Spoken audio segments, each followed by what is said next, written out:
श्री भगवान ने कहा, हे पांडव,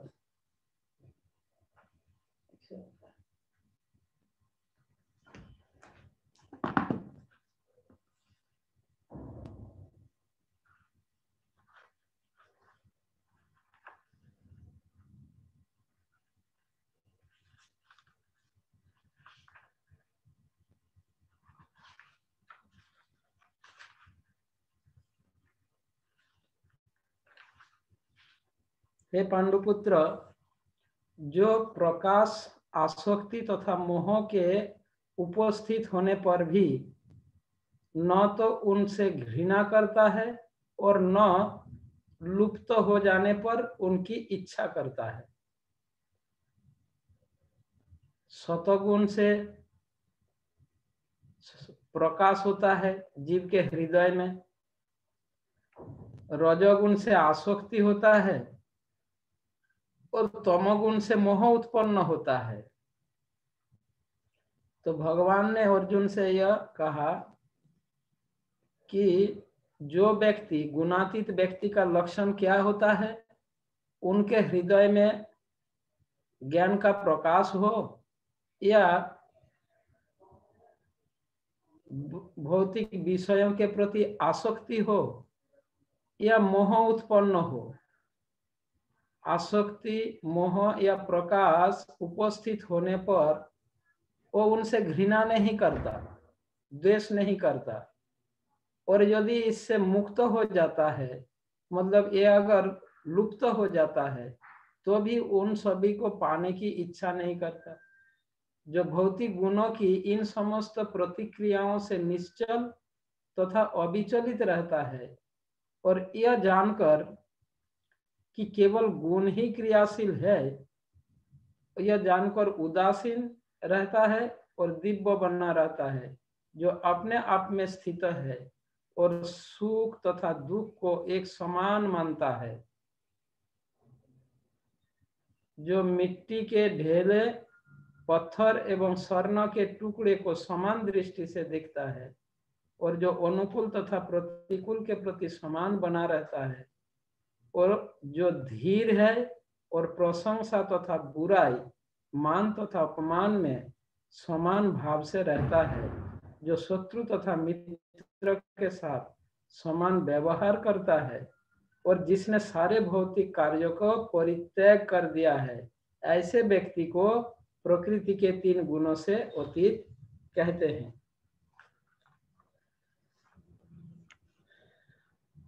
तो भगवान अर्जुन के ये 3 प्रश्न सुनकर पहले गुणातीत व्यक्ति के लक्षण को वर्णन कर रहे हैं,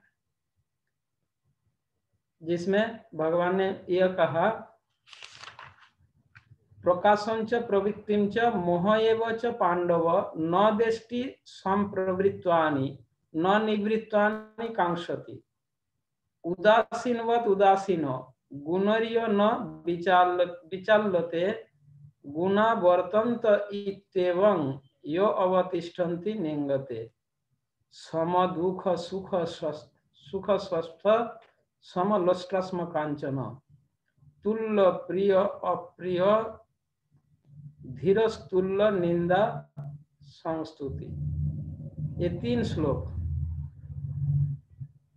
उनके लक्षण, मान अपमान, तुल्य मित्र परिपक्षयो सर्वारंभ परित्यागी गुणातीत स्व उच्यते। और 25वें श्लोक में उसका आचरण बता रहे हैं।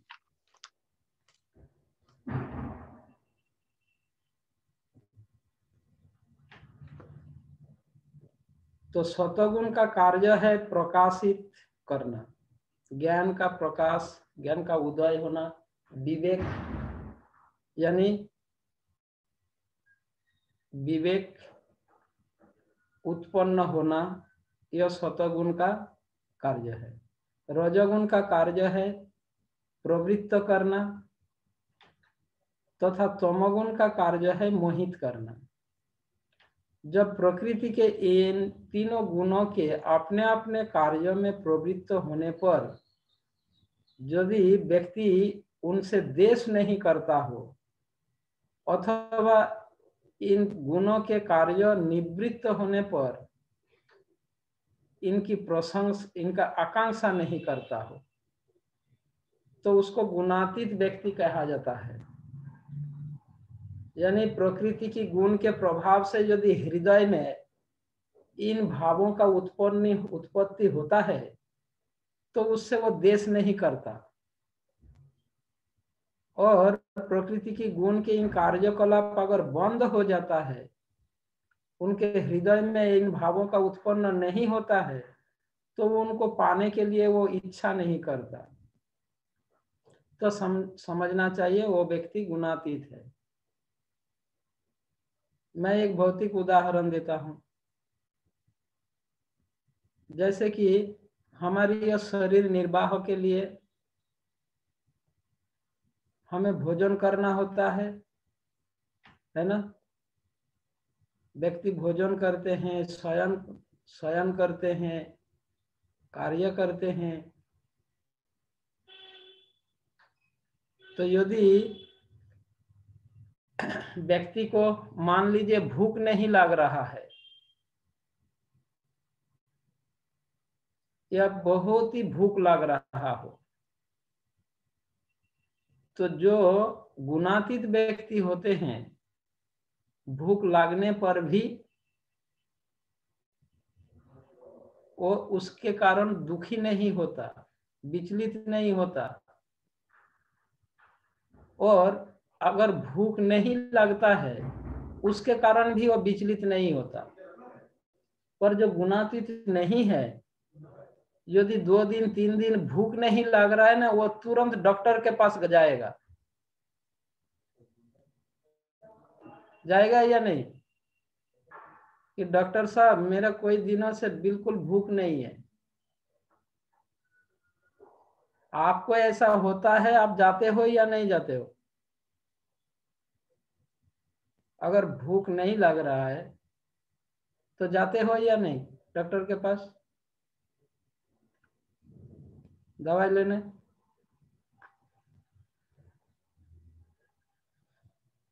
तो यहाँ पर भगवान यह समझा रहे, ये जो भौतिक शरीर में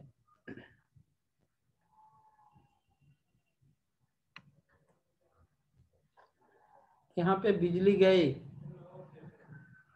अब आई,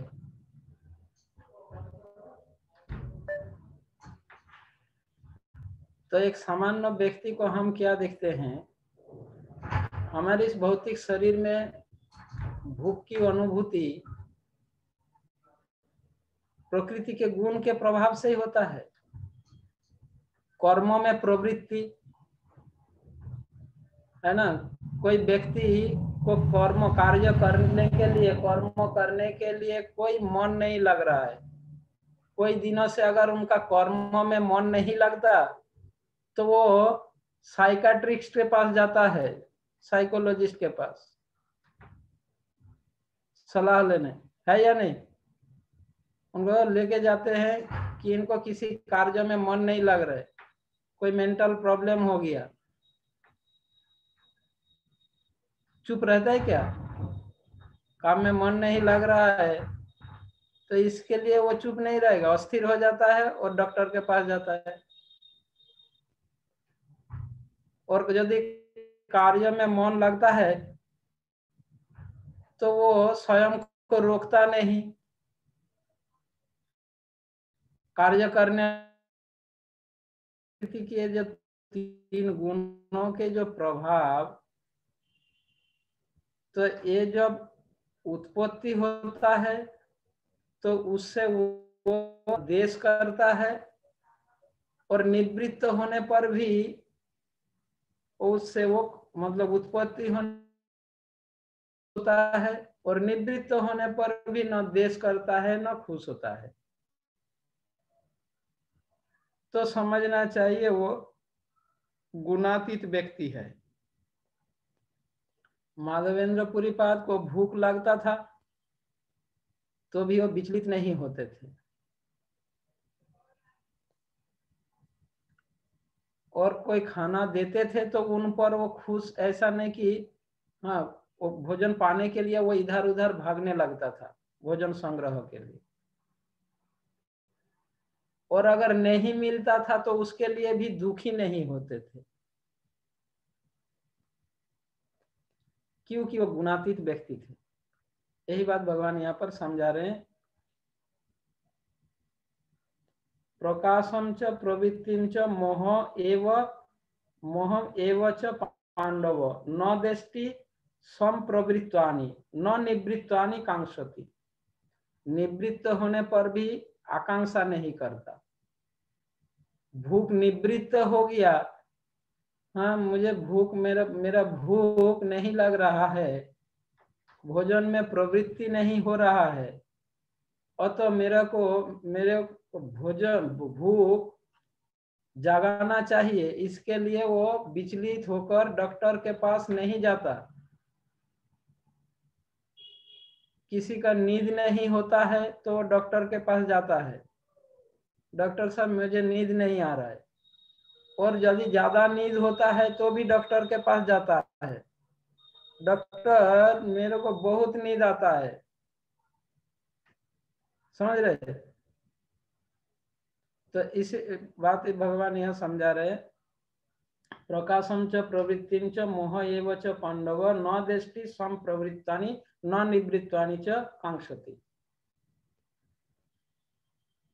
तो उनका आचरण कैसा होता है, इसके उत्तर में भगवान कह रहे हैं, गुणातीत व्यक्ति सुख तथा दुख से विचलित न होकर उदासीन की भांति अवस्थान करता है।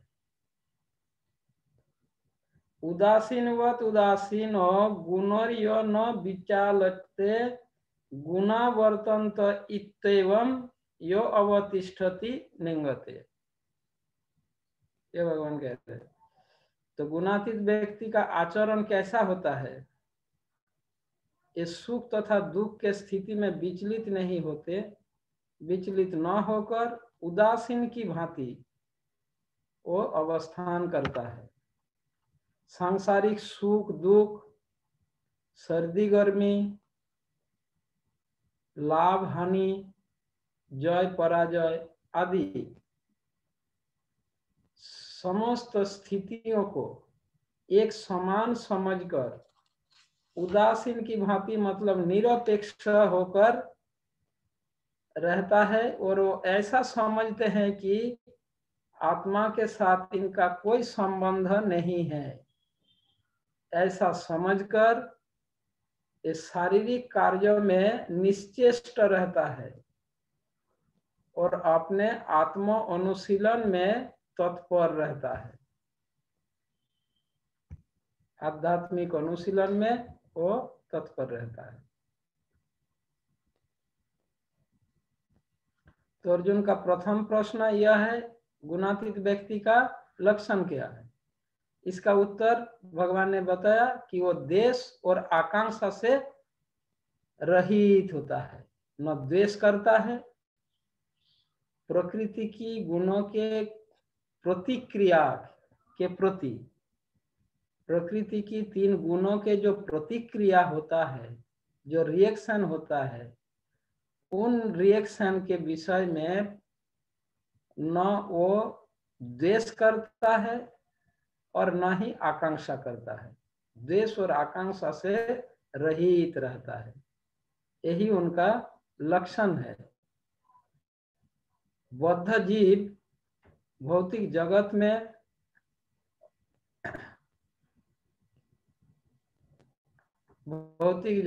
भौतिक शरीर में रहकर भौतिक प्रकृति के जो सत्व रज और तम गुण के अधीन रहता है, उनके नियंत्रण में रहता है।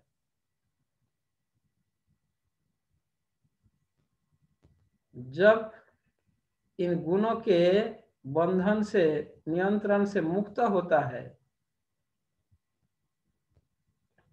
तभी जब जीवात्मा संसार के तीन गुणों के प्रभाव से मुक्त होता है, उसी को वास्तविक मुक्त कहलाता है। जब तक भगवान की इच्छा के अनुसार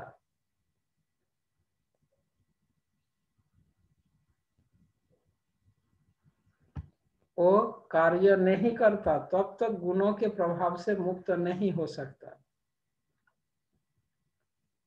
इसीलिए भगवान के निर्देश के अनुसार कृष्ण भावनामृत में कार्य करने पर ही व्यक्ति प्रकृति के 3 गुणों के प्रभाव से मुक्त हो पाएगा, और तभी देश और आकांक्षा से वो मुक्त हो सकता है। जब तक भौतिक शरीर रहेगा, भौतिक शरीर रहते समय इन 3 गुणों का प्रतिक्रिया शरीर में होता रहेगा। यहाँ तक कि कृष्ण भावना भावित व्यक्ति के शरीर में भी 3 गुणों के प्रतिक्रिया होता है, पर वो कृष्ण भावनामृत में स्थिर रहने के कारण उन प्रतिक्रिया से प्रभावित नहीं होता। ऐसा नहीं कि कृष्ण भावनामृत में पूर्ण कृष्ण भावना भावित बन जाने से व्यक्ति में 3 गुणों के प्रतिक्रिया नहीं होता, ऐसी बात नहीं। उनके शरीर में भी 3 गुणों के प्रतिक्रिया होता रहता है, पर उन प्रतिक्रिया से वो प्रभावित नहीं होता। इसलिए भगवान कहते हैं प्रवृत्तिम और मोह प्रकाशम च प्रवृत्तिम च मोहमेव च पांडव न देष्टि न संप्रवृत्तानि न निवृत्तानि कांक्षति। यह कहा भगवान।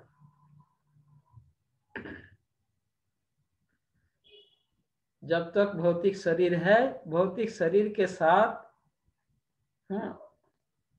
ये सब कुछ, जब क्योंकि भौतिक शरीर प्रकृति की गुण से निर्मित है, इसका आधार ही तो प्रकृति की गुण है, तो इसीलिए जब तक भौतिक शरीर रहेगा तब तक गुणों की प्रतिक्रिया शरीर में होंगे। पर यदि कृष्ण भावनामृत में कोई स्थिर हो जाता है तब उन प्रतिक्रिया से, गुणों के उन रिएक्शन से वो प्रभावित नहीं होंगे। यही बात भगवान यहाँ पर समझा रहे।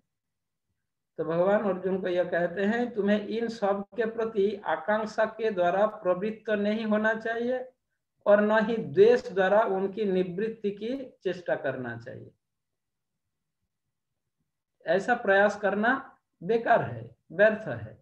प्रकृति की गुण वो तो क्रियाशील रहेगी और वो अपना क्रिया प्रतिक्रिया करता रहेगा, गुणों का ये चलता ही रहेगा, इसको हम स्टॉप नहीं कर सकते। जब तक यह शरीर है तब तक ये सारी प्रतिक्रिया चलता रहेगा। आत्मा जब तक शरीर में होंगे तब तक उस शरीर में ये सारी प्रतिक्रिया चलता रहेगा। तो इसीलिए इन प्रतिक्रिया से मुक्त होने का यही उपाय है, व्यक्ति को सर्वतपूर्णतया कृष्ण भावनामृत में स्थिर होना होगा। श्री कृष्ण में अपने चित्त को, मन को श्री कृष्ण में स्थिर करना होगा, और तभी गुणों के प्रतिक्रिया के प्रभाव से वो मुक्त होंगे। ऐसा हमें नहीं समझना चाहिए कि कृष्ण भावना भावित जो बन जाता है, भगवान के शुद्ध भक्त के शरीर में प्रकृति के गुणों का प्रतिक्रिया नहीं होता। नहीं, अगर ऐसा होता, प्रभुपाद जी भगवान के शुद्ध भक्त थे, पूर्ण कृष्ण भावना भावित थे, क्या उनको भूख नहीं लगते थे? उनका नींद नहीं आता था? उनको कर्म में प्रवृत्ति नहीं होता था?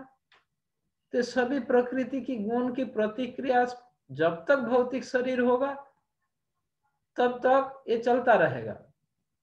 पर कृष्ण भावनामृत में स्थिर होने से उन प्रतिक्रिया के द्वारा वो वशीभूत नहीं होंगे।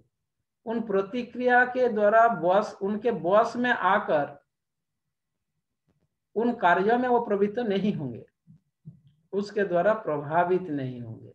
यह है गुणातीत अवस्था।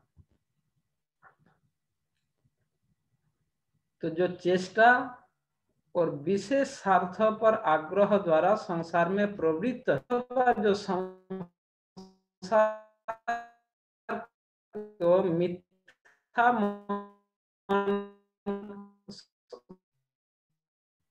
तथा निर्गुण स्थिति को प्राप्त नहीं करता,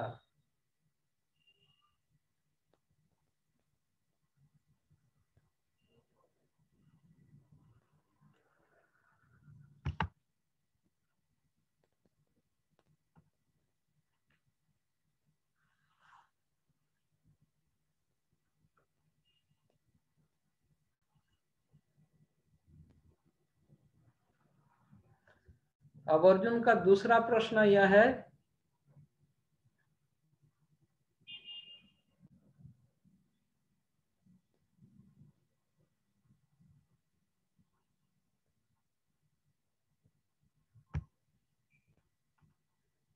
तो पहला प्रश्न के उत्तर में भगवान जिस बात को पर बल दे रहे हैं वह है, जिस व्यक्ति में ये दो लक्षण दिखता है कि वो न द्वेष करता है और न ही चेष्टा करता है, किसके लिए? आकांक्षा के द्वारा परिचालित होकर न तो वो द्वेष करता है और न ही निवृत्ति पाने के लिए वो चेष्टा करता है। ये दो लक्षण जिसमें है, आकांक्षा और आकांक्षा और द्वेष से जो मुक्त रहता है वो निर्गुण तथा गुणातीत व्यक्ति माने जाते हैं। वो व्यक्ति नहीं जो विशेष स्वार्थ के कारण आग्रह पूर्वक कार्यकलापों में, स्वार्थ के कारण आग्रह पूर्वक कार्यकलाप में जो प्रवृत्त होता है, अथवा जो इस संसार को मिथ्या मानकर तथाकथित वैराग्य अवलंबन करता है, संसार से द्वेष करता है, ये दोनों प्रकार के व्यक्ति निर्गुण यानी गुणातीत नहीं है। यही भगवान समझाए। अब दूसरा प्रश्न के उत्तर में भगवान ये समझा रहे हैं, गुणातीत व्यक्ति का आचरण कैसा होता है। इसके उत्तर में भगवान कहते हैं उनके आचरण इस प्रकार होता है, गुण समूह, ये जो तीन गुण समूह में अपने अपने कार्य कर रहे हैं। एक गुणातीत व्यक्ति यह समझता है कि प्रकृति की गुण मेरे शरीर में अपने आप कार्य कर रहे हैं, इस बात ऐसा समझता है। एक गुणों के, प्रकृति की गुणों को स्वयं कार्य करने देते हैं और स्वयं उनसे पृथक रहकर, उनसे अलग रहकर उदासीन व्यक्ति की भांति उनसे लिप्त नहीं होता। मतलब यह है, जब उनको भूख की अनुभूति होता है या नींद आती है या कुछ भी प्रकृति की गुण की प्रभाव, वो यह समझते हैं यह गुण की कार्य है शरीर में। इस भूख से या नींद से मेरा कोई लेना देना नहीं, इन सभी से वो उदासीन रहता है। हम इस बात को रियलाइज नहीं कर सकते। भूख लगने पर, नींद आने पर हम सोचते हैं कि मुझे नींद आ रहा है, मुझे भूख लगा है। एक गुणातीत व्यक्ति समझते हैं, सोचते हैं कि मैं तो आत्मा हूं, आत्मा का भूख कैसे हो सकता। उनकी प्रतिक्रिया है शरीर में, पर यह बोलना और सुनना जितना आसान है, व्यवहारिकता में यह आचरण करना उतना आसान नहीं है। की बात में बहुत कठिन है। और यह स्वतः ही होगा जब हम अपने मन को, चित्त को श्री कृष्ण में स्थिर करेंगे।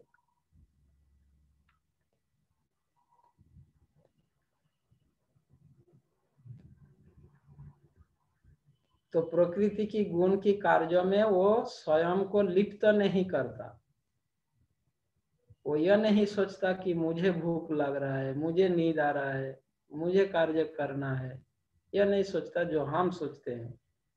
उनका शारीरिक चेष्टाएं द्वारा दुख, सुख, मिट्टी, पत्थर, सोना, प्रिय, अप्रिय, निंदा, स्तुति, ये समस्त उपस्थित होते हैं, किंतु उनके प्रति समान दृष्टि रखते हैं एवं स्वस्थ अर्थात चैतन्यस्थ होकर, स्वस्थ मतलब आत्मस्वरूप में स्थित रहकर वो तुल्य ज्ञान करते हैं, सभी को समान देखते हैं। तो यह बात हमें समझने की है। गुणातीत व्यक्ति का आचरण ऐसा होता है, गुणातीत व्यक्ति भी शारीरिक चेष्टाएं करता है। शारीरिक चेष्टाएं यानी शरीर निर्वाह के लिए कार्यकलाप करना, वो शारीरिक चेष्टाएं, शारीरिक कार्यकलाप, वो भी घूमता फिरता है, मतलब उनका भी शारीरिक चेष्टाएं होती है। ऐसा नहीं कि शारीरिक कार्यकलापों में वो निश्चेष्ट रहता है, ऐसी बात नहीं है। वो भी शारीरिक चेष्टाएं के द्वारा जब वो शारीरिक कार्यकलाप करता है तो कभी उनके जीवन में दुख आता है तो कभी सुख आता है। कोई उसका प्रशंसा करता है तो कोई उसका निंदा करता है। कभी उसके पास जैसे सोना जैसे मूल्यवान सामग्री आता है तो कभी उसके सामने पत्थर मिट्टी, कभी प्रिय कभी अप्रिय, ये हर स्थिति उनके जीवन में आता है। पर इन स्थितियों से, वो इन स्थितियों के प्रति वो समभाव रखता है। वो भी जब गमनागमन करता है, चलते फिरते हैं, कोई उनका निंदा करेगा, कोई उनकी प्रशंसा करेगा, पर गुणातीत व्यक्ति को कोई चाहे निंदा करे चाहे कोई प्रशंसा करे, वो समभाव रखता है। निंदा करने वालों के प्रति वो द्वेष नहीं करता और प्रशंसा करने वालों का स्तुति नहीं करता, बधाई नहीं देता कि ये मेरा कितना प्रशंसा कर रहा है। ऐसे निर्गुण जो गुणातीत व्यक्ति सभी में समभाव रखता है। कोई उनका प्रशंसा करता है तो वो सोचता है, क्या सोचता है, ये उनका बड़ापन है, वो जो प्रशंसा कर रहे इसमें मेरा कोई क्रेडिट नहीं है। और यदि कोई निंदा करता है तो गुणातीत व्यक्ति क्या सोचते हैं, क्या समझते हैं कि वो जो निंदा कर रहे हैं ये मेरा निंदा नहीं, मैं तो आत्मा हूं, आत्मा का क्या निंदा हो सकता है। मेरे कार्यकलाप उनका पसंद नहीं आया इसीलिए वो निंदा कर रहा है। मेरे शारीरिक चेष्टाओं उनको पसंद नहीं आया तो आत्मा का तो निंदा हो ही नहीं सकता। इस प्रकार से वो सभी में समभाव रखता है। यह है उनका आचरण। स्वस्थ शब्द का अर्थ स्व मतलब अपने स्वरूप और स्थ मतलब स्थित रहना, अपने स्वरूप में वो स्थित रहता है। स्वस्थ, वो स्वस्थ रहकर मतलब अपने चैतन्य स्वरूप में रहकर तो सभी स्थितियों को तुल्य ज्ञान करता है, समभाव रखते हैं। उनके सांसारिक व्यवहार द्वारा, सांसारिक व्यवहार में कोई उनको सम्मान करे, कोई उन्हें अपमान करे, कोई उनसे शत्रु भाव प्रकट करे, कोई उनसे मित्र भाव प्रकट करे, और ऐसा होता उनके, ऐसा नहीं कि उनके जीवन में ऐसा नहीं होता है, उनके जीवन में भी ऐसा होता है, पर उन सब को व्यवहार में समभाव रखकर वो ऐसा समझते हैं कि मैं एक आत्मा हूं और इन सभी के साथ मेरा कोई संबंध नहीं है। इस प्रकार वो आसक्ति और वैराग्य के जितने प्रकार के आरंभ है उनको परित्याग करके वे गुणातीत नाम प्राप्त करता है। श्लोक संख्या 26।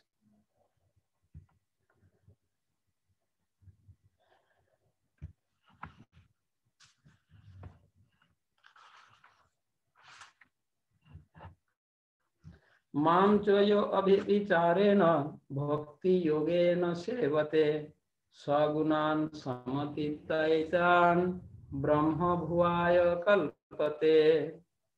जो समस्त परिस्थितियों में अविचभाव से पूर्ण भक्ति में प्रवृत्त होता है, वह तुरंत ही प्रकृति के गुणों को लांघ जाता है और इस प्रकार ब्रह्म के स्तर तक पहुंच जाता है।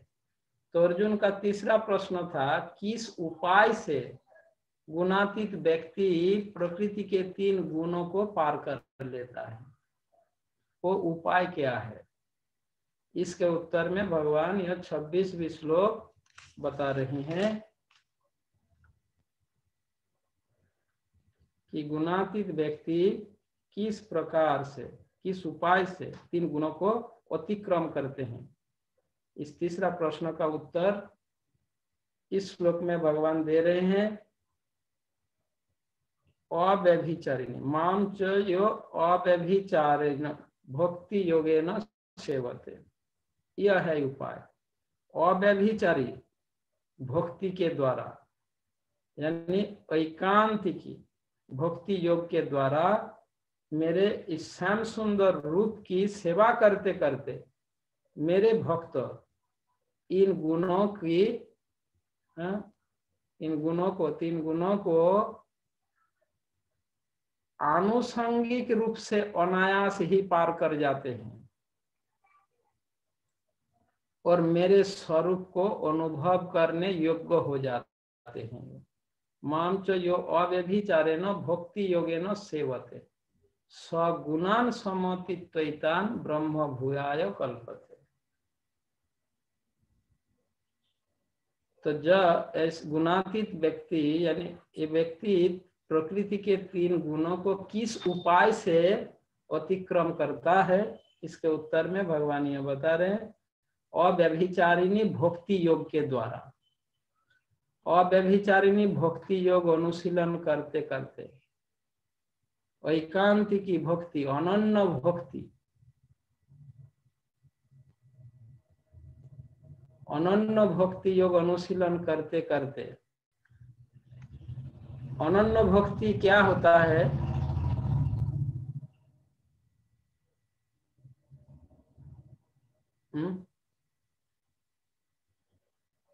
अनन्य भक्ति क्या होता है? श्री कृष्ण के अतिरिक्त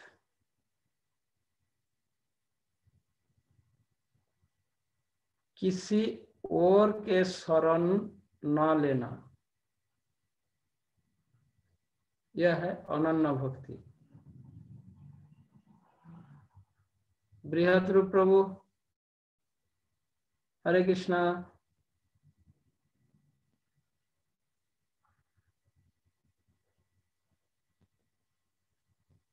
सो गए शायद बृहत रूप प्रभु।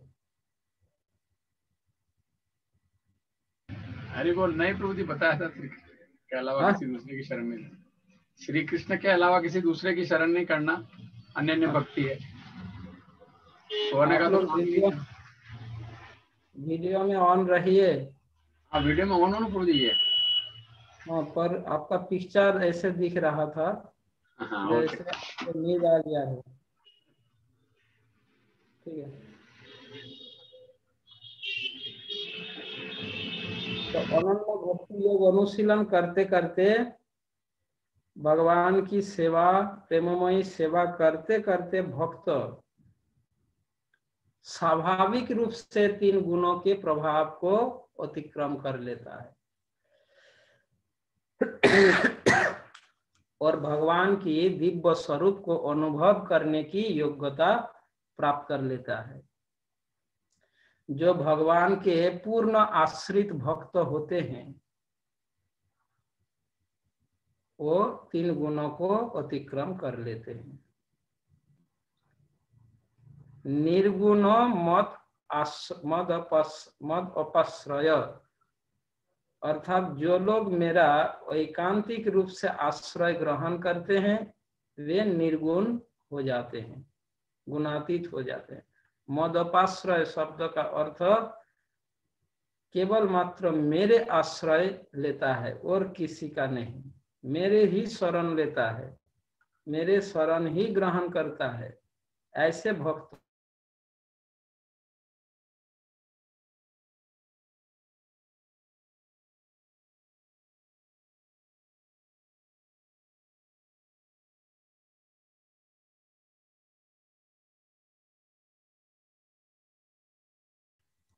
पुरुष प्रकृते परः ससर्वगुण ससर्वदृगुपद्रष्टा तम भजन निर्गुण भवेत्। श्रीहरि ही साक्षात निर्गुण पुरुष है तथा प्रकृति के गुणों से अतीत है भगवान। वे सबके उपद्रष्टा है, जो उनका ही भजन करते हैं वे भी निर्गुण हो जाते हैं। यह एक सामान्य लॉजिक है, समझने की बात है। भगवान श्रीहरि तीन गुणों से अतीत, तीन गुणों से परे है। अब यदि कोई व्यक्ति, कोई जीव भगवान से पूर्णतया जुड़ जाता है तो वो भी भगवान के साथ होते हैं, और भगवान यदि निर्गुण हो तो वो जीवात्मा भी निर्गुण स्थिति को प्राप्त कर लेगा।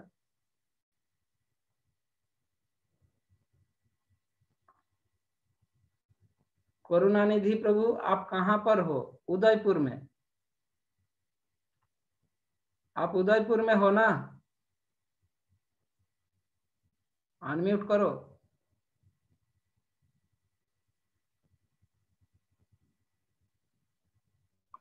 जी उदयपुर में हूँ। जयपुर में? जी उदयपुर में, उदयपुर में। आपका हाथ पे क्या हुआ? प्रभु जी थोड़ा स्कूटी से गिर गया था। हाथ में क्या हुआ? थोड़ा स्कूटी से गिर गया था। अच्छा, फ्रैक्चर हो गया? जी फ्रैक्चर हुआ है? हाँ, थोड़ा हल्का सा फ्रैक्चर हुआ।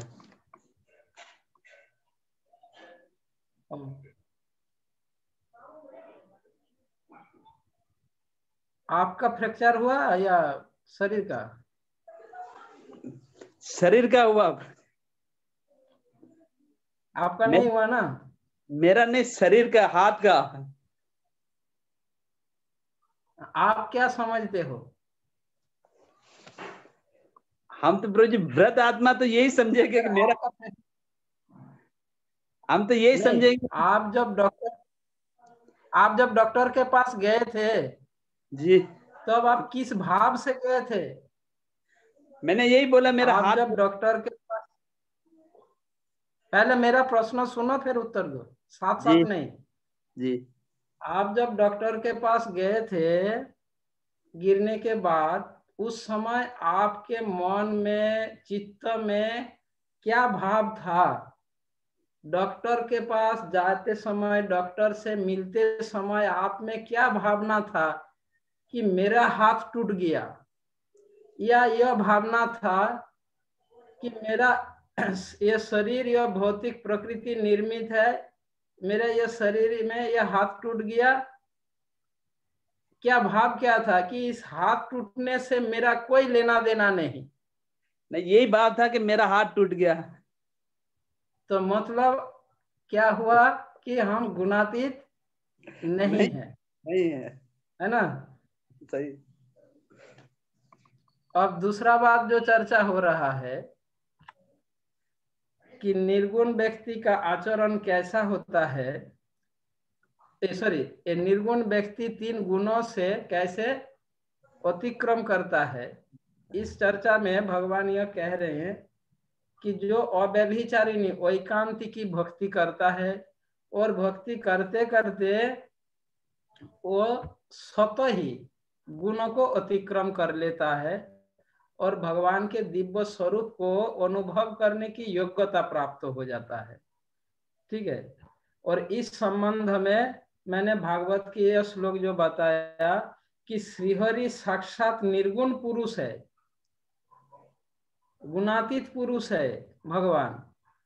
तो यदि कोई व्यक्ति पूर्णतया भगवान से जुड़ जाता है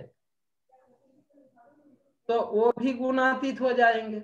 जैसे आप उदयपुर में हो, अगर मैं आपके पास आ जाऊं, आपके साथ रहूं, तो मैं भी उदयपुर में ही हूंगा ना। जी ब्रो जी। या यदि पूरा पूरा आपके साथ हूं तो मैं जयपुर में होते हुए भी मैं उदयपुर में ही हूंगा, जयपुर में हूँ, क्योंकि मेरा मन चित्त आदि सब कुछ मेरे यदि साथ, आपके साथ हो हाँ तो मेरे साथ। मेरा बॉडी जरूर जयपुर में है, पर मैं उदयपुर में ही रहूंगा। उसी प्रकार जब व्यक्ति पूर्णतया कृष्ण भावना भावित होता है, कृष्ण गुणातीत है, तो जो जीवात्मा उनसे पूर्णतया जुड़ जाता है तो वो भी गुणातीत हो जाता है। यह सामान्य लॉजिक है। यही बात। ब्रह्म भुआय कल्पते, इस शब्द द्वारा भगवान यह समझा रहे हैं। ब्रह्म भुआय शब्द का अर्थ ब्रह्म तत्व को अनुभव करने योग्य, ब्रह्म भुआय।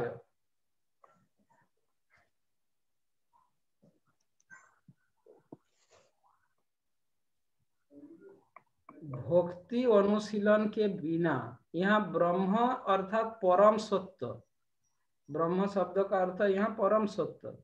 भक्ति अनुशीलन के बिना कोई जीव परम सत्य को अनुभव नहीं कर सकता।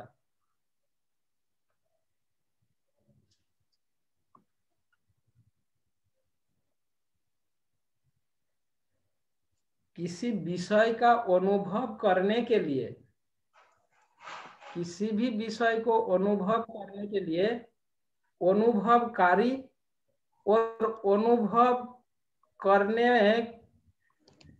वाले विषय, ये दोनों को अलग अलग, क्या बोलते हैं, पृथक पृथक स्थिति, अलग अलग एग्जिस्टेंस होना चाहिए, तभी तो अनुभव होगा। किसी विषय का अनुभव करने के लिए अनुभव करने वाला व्यक्ति चाहिए और अनुभव करने योग्य विषय भी चाहिए,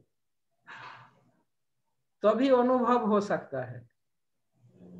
निर्विशेषवादी जो है, मायावादी निर्विशेषवादी लोग, ये मुक्ति के पश्चात दोनों का पृथक स्थिति स्वीकार ही नहीं करता।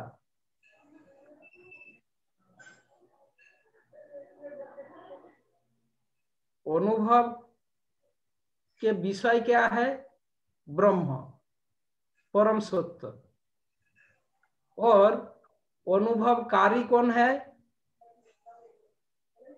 जीवात्मा। तो अनुभव तो तब होगा जब दोनों पृथक पृथक रहे, दोनों तदाकार हो जाएगा, तो अनुभव कैसे हो पाएगा बताइए। तो इस लॉजिक के अनुसार, तर्क के अनुसार निर्विशेषवादी ब्रह्म अनुभूति कर ही नहीं पाता, क्योंकि वो तो तदाकार हो जाता है। देखो, मैं एक स्थूल उदाहरण देता हूं। रसगुल्ला रहे और रसगुल्ला खाने वाला रहे, तब तो रसगुल्ला का स्वाद अनुभव कर सकते हो। पर रसगुल्ला और खाने वाला दोनों एक ही हो गया, तो रसगुल्ला का टेस्ट कैसे मिल सकता है बोलो?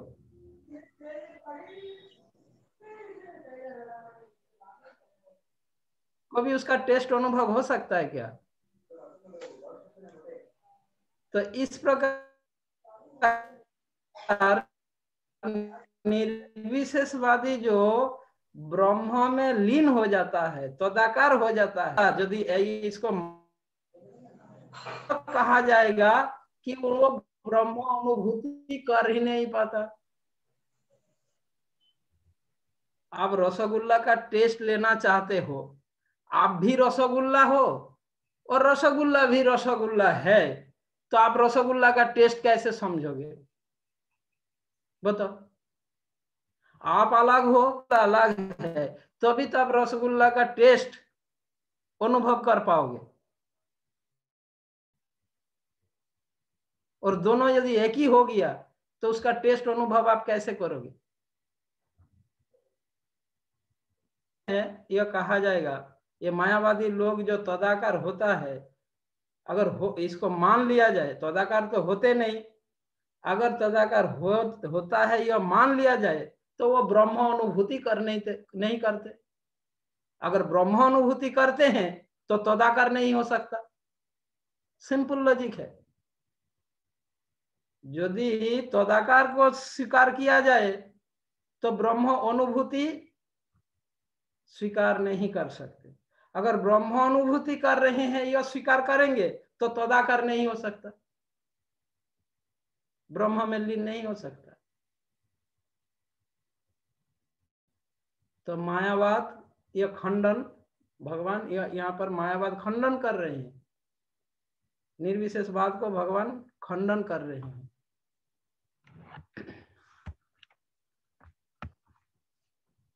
तो इसलिए निर्विशेषवादी लोग मुक्ति के बाद, हाँ, वो लोग जो दोनों को पृथक स्थिति स्वीकार नहीं करता, इसीलिए उनमें अनुभव करने का सामर्थ्य नहीं होता।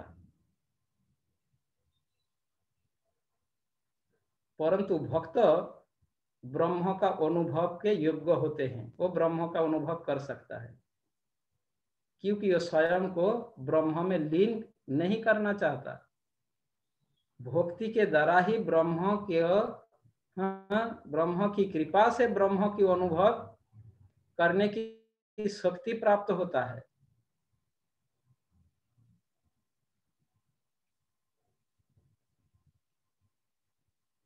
भक्त अहम एकया ग्राह्य, श्रीमद् भागवत में यह कहा गया, भक्त अहम एकया ग्राह्य, यानी एकमात्र भक्ति के द्वारा ही मुझे अनुभव किया जाता है।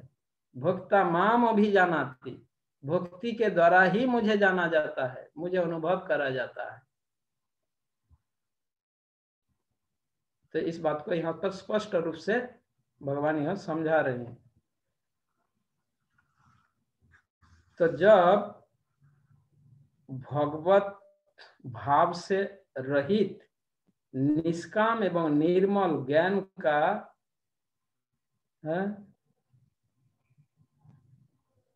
निष्काम और निर्मल ज्ञान का ही शोभा नहीं, अर्थात वह तब तक निरर्थक हो जाएगा यदि वो तदाकार होने की विचार करे। यहाँ पर यह स्पष्ट कहा गया।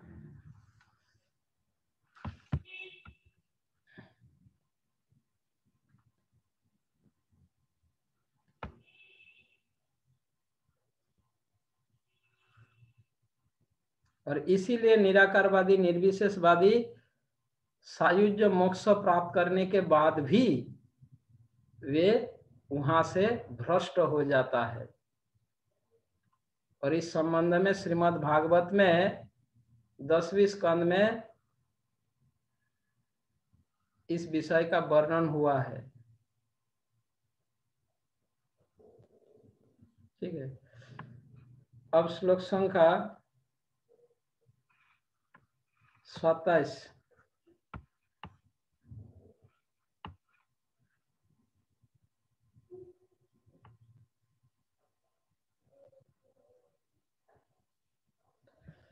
भक्ति योग में भक्त साधक अवस्था में भी गुणातीत स्थिति को प्राप्त कर लेता है।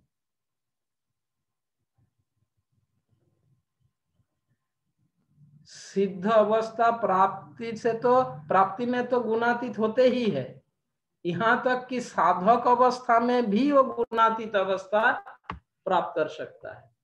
भक्ति योग में।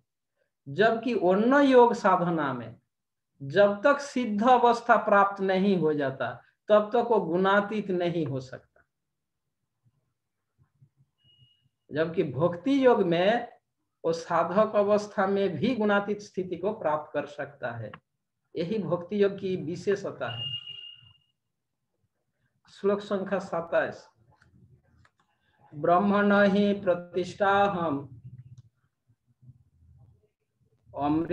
अमृतस्य वयस्य च शाश्वतस्य च धर्मस्य सुखस्य एकान्तिकस्य च। ब्रह्मण हि प्रतिष्ठाहम् अमृतस्य अव्ययस्य च शाश्वतस्य च धर्मस्य सुखस्य ऐकान्तिकस्य च। अनुवाद, और मैं ही उस निराकार ब्रह्म का आश्रय हूं जो अमर्त, अविनाशी तथा शाश्वत है और चरम सुख का स्वाभाविक पद है।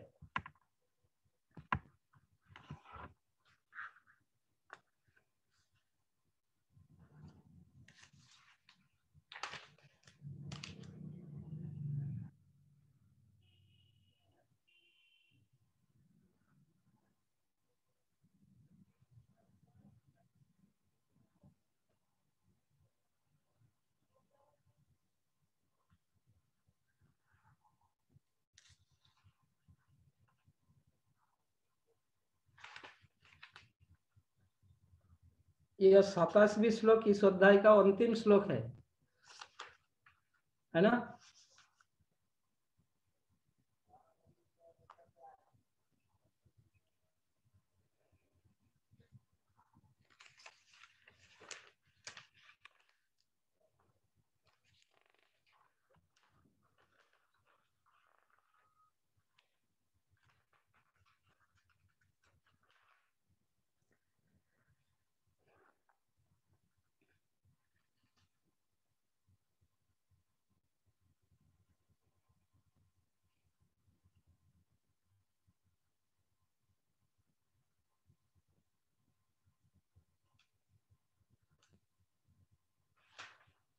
तो भगवान इस श्लोक में यह कहते हैं कि मैं ही उस निराकार ब्रह्म का आश्रय हूं। निराकार ब्रह्म मुझ पर आश्रित है। श्रील विश्वनाथ चक्रवर्ती ठाकुर इस श्लोक के टीका में यह कहते हैं, यदि ऐसा प्रश्न हो कि भगवान के भक्तों को किस प्रकार निर्गुण ब्रह्म तत्व का प्राप्ति होता है, निर्गुण ब्रह्म को किस प्रकार प्राप्ति होती है, वो प्राप्ति ब्रह्म की प्राप्ति किस प्रकार होता है भगवान के भक्तों को, इसके उत्तर में भगवान यह बात कह रहे हैं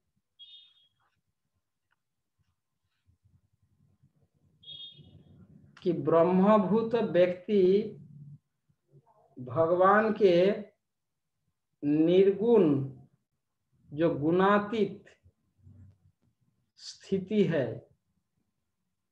उस स्थिति के साथ उनका जो संबंध, जो रिलेशन, उस रिलेशन का स्वाद रस आस्वादन करते हैं। किस प्रकार से?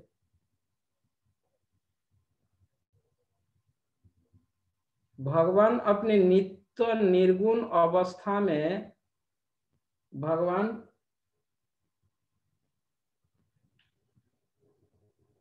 दिव्य स्वरूप में स्थित रहते हैं। भौतिक प्रकृति में जो तटस्था शक्ति रूप जब जीवात्मा, वे जीवात्मा जब ब्रह्म स्वभाव को प्राप्त होता है तभी वो ब्रह्म का स्वाद आस्वादन कर सकता है। यानी ब्रह्मभूत अवस्था प्राप्त करने के बाद ही जीव गुणातीत अवस्था जब तक न प्राप्त कर लेते तब तक भगवान को अनुभव तथा ब्रह्म अनुभूति तब तक नहीं कर सकता। बद्ध जीव ज्ञान चर्चा के द्वारा ब्रह्म का अनुभव नहीं कर सकता। ज्ञान प्राप्त कर सकता है, पर इस विषय को चर्चा करके, श्रवण करके और इसका रस आस्वादन, वास्तविक रस आस्वादन नहीं कर सकता, अनुभूति नहीं कर सकता। उसके लिए उनको गुणातीत स्थिति को प्राप्त करना होगा। जब गुणातीत स्थिति को प्राप्त होता है तो ब्रह्म का आस्वादन कर पाएगा।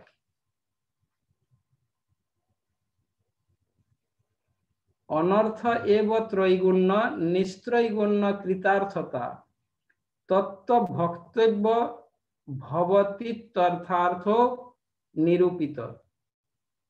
यह विश्वनाथ चक्रवर्ती ठाकुर की टीका में उन्होंने यह बताया। इति सारार्थ वर्षिणाम हर्षिणाम भक्त चेतसाम। सारार्थ दर्शिनी टीका में यही कहा श्री विश्वनाथ चक्रवर्ती ठाकुर।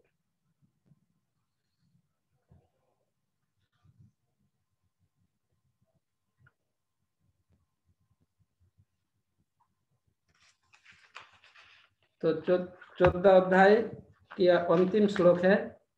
अब 15 अध्याय के नाम, 15वीं अध्याय का नाम क्या है?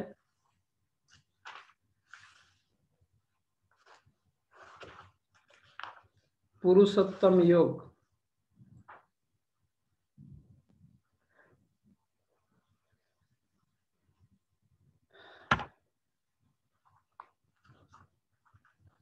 पुरुषोत्तम योग जो 15वीं अध्याय है, इस अध्याय में श्लोक संख्या बहुत कम है, परंतु इसमें थोड़ा टाइम लगेगा, क्योंकि इस अध्याय के प्रत्येक श्लोक समझने की विषय है। केवल 20 श्लोक है, 20 श्लोक है, पर एक दिन में ज्यादा से ज्यादा 2 या 3 श्लोक ही हम कर पाएंगे। 1-1.5 घंटा कर रहे हैं, तो इसमें इस अध्याय में थोड़ा टाइम लगेगा, क्योंकि इस अध्याय के प्रत्येक श्लोक समझने की विषय है।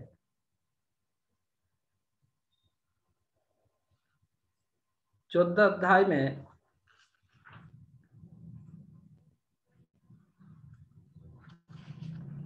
भगवान ने 14वीं अध्याय में यह कहा कि अंत में मैं ही निर्विशेष ब्रह्म का आश्रय हूं, है ना।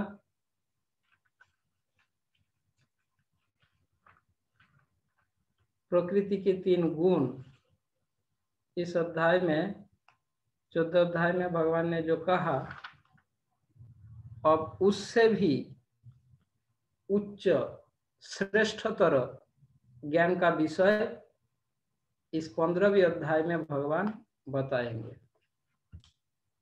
कि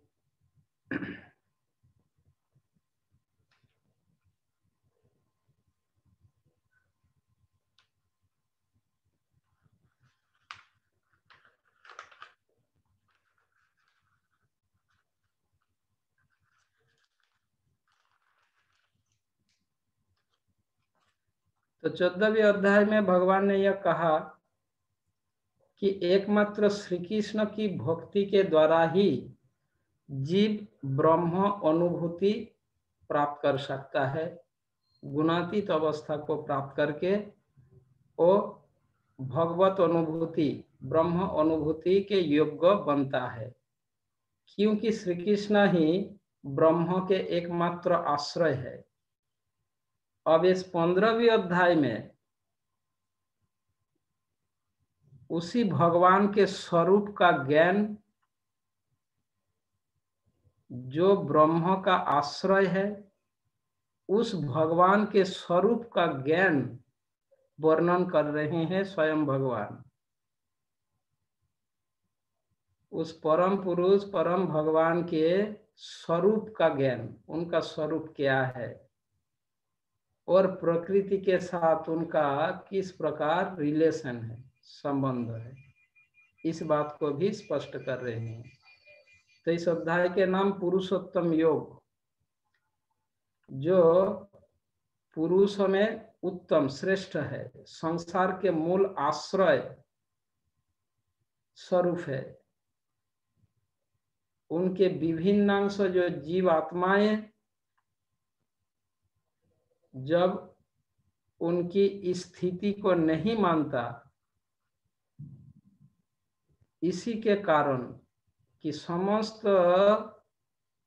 सृष्टि का मूल आश्रय परम भगवान श्री कृष्ण है, जीव आत्मा भगवान की इस स्थिति को स्वीकार न करने के कारण अनादिकाल से जन्म मृत्यु के बंधन में, प्रवाह में वो फंसे हुए हैं और विभिन्न योनियों में भ्रमण कर रहे हैं, त्रिताप क्लेश भोग रहे हैं और पुनः पुनः कर्म फल में आसक्त होकर किसी भी प्रकार से संसार चक्र से निकल नहीं पा रहा है। ये सारी तथ्यों का वर्णन इस 15वें अध्याय में भगवान करेंगे। भगवान श्री कृष्ण अहेतु की कृपा पर ऐसे असहाय जीव को कर्म चक्र से निकालने के लिए, संसार के प्रति जीव आत्माओं का वैराग्य उत्पन्न करने के लिए इस 15वें अध्याय में शिक्षा दे रहे हैं। जब तक जीवात्मा का इस भौतिक संसार के प्रति जीवात्मा जब तक विरक्त नहीं हो जाता, जब तक इस संसार के प्रति वैराग्य उत्पन्न न हो, जब तक जड़ विषय में, भौतिक विषय में उनका आकर्षण रहेगा, तब तक वो गुणातीत अवस्था प्राप्त नहीं कर सकता और न ही भगवत अनुभूति, ब्रह्म अनुभूति कर सकता है। इसीलिए भगवान इस अध्याय में ऐसे ज्ञान प्रदान कर रहे हैं जिस ज्ञान को सुनकर, जानकर, समझकर एक व्यक्ति इस संसार के प्रति विरक्त हो सकता है, वैराग्य उत्पन्न होगा। संसार के प्रति जो आकर्षण है, वह आकर्षण न संसार के प्रति, विषय के प्रति न रखकर यदि कृष्ण के प्रति वो आकर्षण हो तो वो इस संसार बंधन से मुक्त हो पाएगा। इस उद्देश्य से भगवान ये 15वें अध्याय में जीवात्मा संसार में वैराग्य उत्पन्न करने के उद्देश्य से यह पुरुषोत्तम योग में वह ज्ञान वर्णन किया जा रहा है। तो इसका चर्चा हम कल प्रारंभ करेंगे। ठीक है।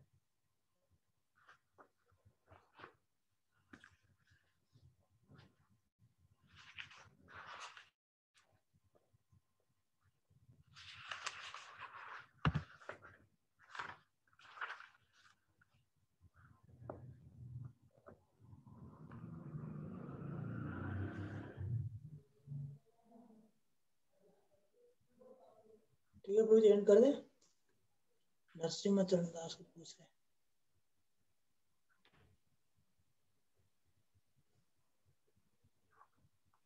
कोई प्रश्न है? नरसिम्हा चरण दास को पूछ रहे। हरे कृष्ण प्रभु जी, दंडवत।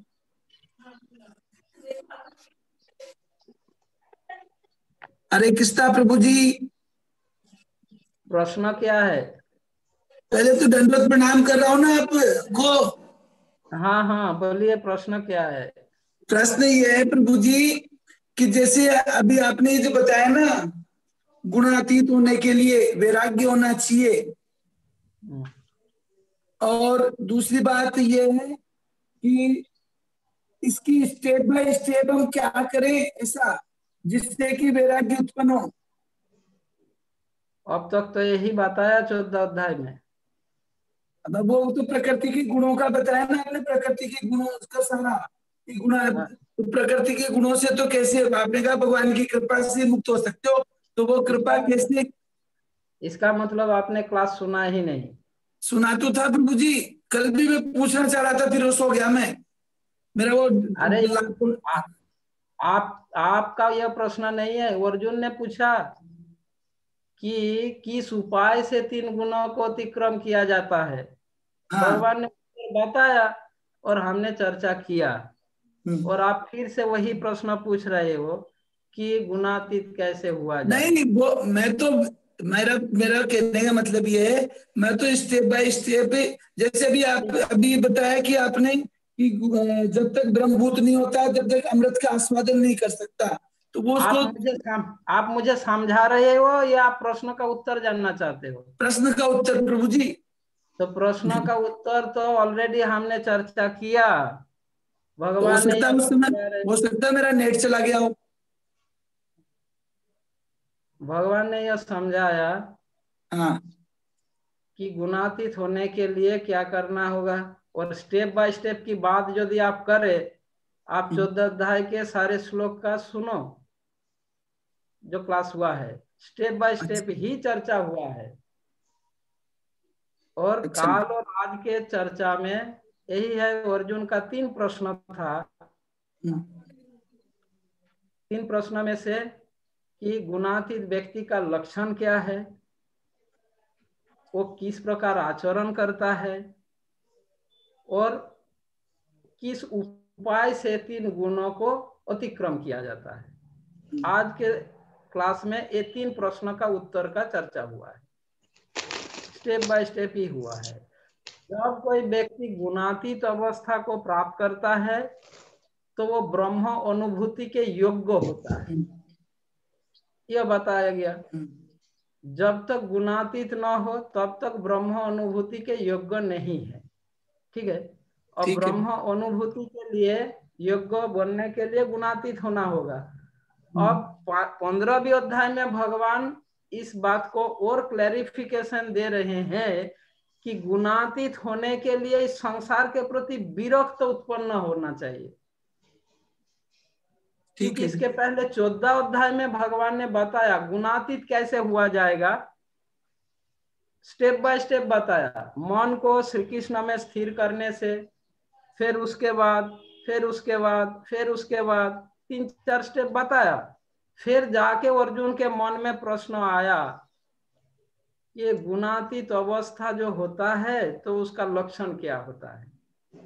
इसीलिए आपको इस अध्याय के जो 3-4 जो भी क्लास है उनको आपको एक बार और सुनना होगा या पढ़ना होगा पुस्तक, तो आप समझ जाएंगे। भगवान स्टेप बाय स्टेप ही बताया। फिर भी उसी विषय को 15वीं अध्याय में भगवान और स्पष्टीकरण करने के लिए कि ये सारे कार्य करने के लिए ऐसा ज्ञान की आवश्यक है, जिस ज्ञान से इस संसार के प्रति ही विरक्त होगा तभी उन कार्य करने में रुचि आएगा।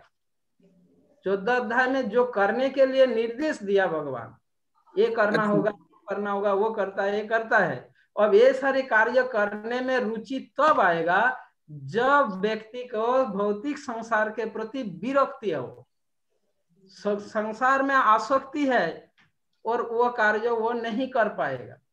इसीलिए 15वीं अध्याय में ऐसे ज्ञान बता रहे हैं जिसे सुनकर व्यक्ति के मन में संसार के प्रति विरक्ति उत्पन्न होगा, और तब जाके वो गुणातीत और ब्रह्मभूत अवस्था को प्राप्त करके ब्रह्म अनुभूति प्राप्त कर पाएंगे। ठीक है। तो स्टेप बाय स्टेप ही चर्चा हुआ है 14 अध्याय में, तो उसको आपको एक बार दोबारा पढ़ लेने से भी समझ जाएंगे। ठीक है जी। केवल श्लोक के अनुवाद पढ़ लेंगे तो भी समझ आ जाएगा, क्योंकि ऑलरेडी आप एक बार क्लास सुने हैं ना। हाँ, एक के अनुवाद को आप अगर पढ़ेंगे ना, रिपीट करेंगे तो वो याद आ जाएगा और समझ आ जाएगा। केवल ट्रांसलेशन को पढ़ने से ही समझ आ जाएगा। ठीक। हरे कृष्ण। ठीक है। हरे कृष्ण। हाँ, आपका क्या प्रश्न है?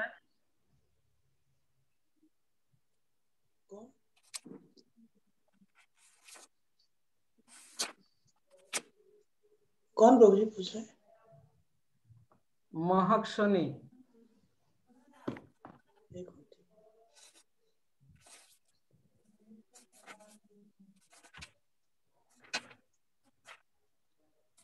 हरे कृष्णा प्रभु जी, दंडवत प्रणाम। प्रभु जी मैं ये पूछ रही थी कि आपने कहा कि हम आत्मा है, शरीर नहीं है, ऐसा अनुभव करना चाहिए भगवान की सेवा जब करते हैं या जो भी है। तो उसमें मुझे ये समझ में नहीं आ रहा है कि मतलब जैसे शरीर में तकलीफ होती है तो दुख मन में क्यों होता है फिर? मैं थोड़ा कंफ्यूज हूँ प्रभु जी इसमें। बहुत बढ़िया है।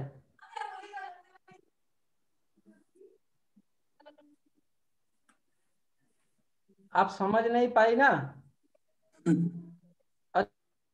अच्छी बात है। अगर समझ आती तो आपको ज्यादा परेशान होता, इसीलिए नहीं समझ पाई, ये अच्छी बात है।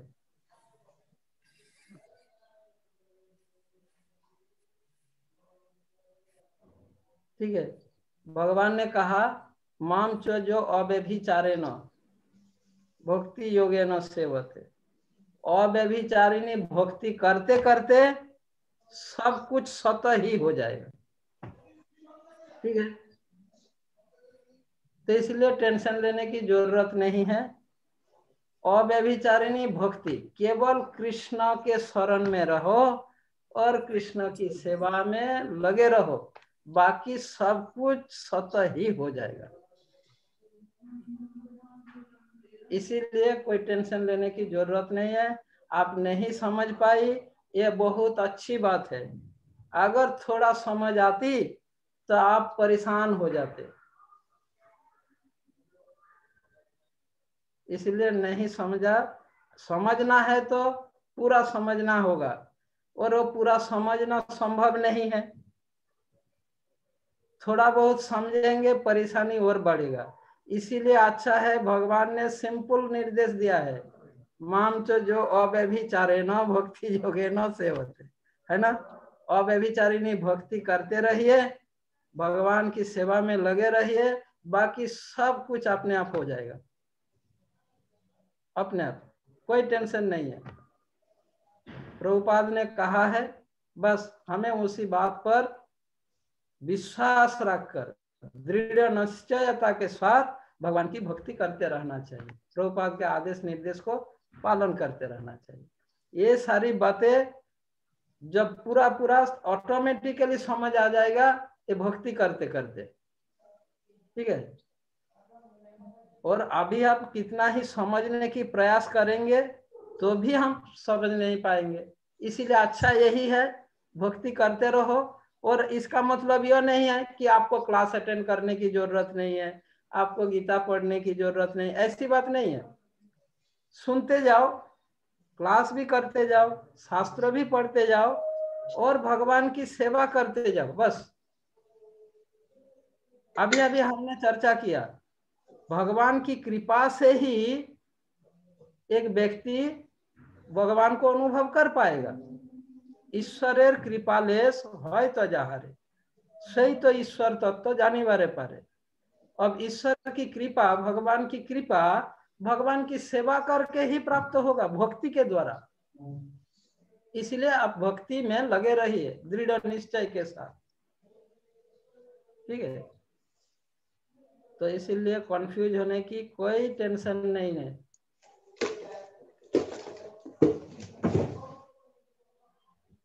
और जब आप भक्ति में प्रगति करते जाए होगा, आप प्रगति होगा ना, तब अपने आप ये सारी बात चीज समझ आ जाएगा।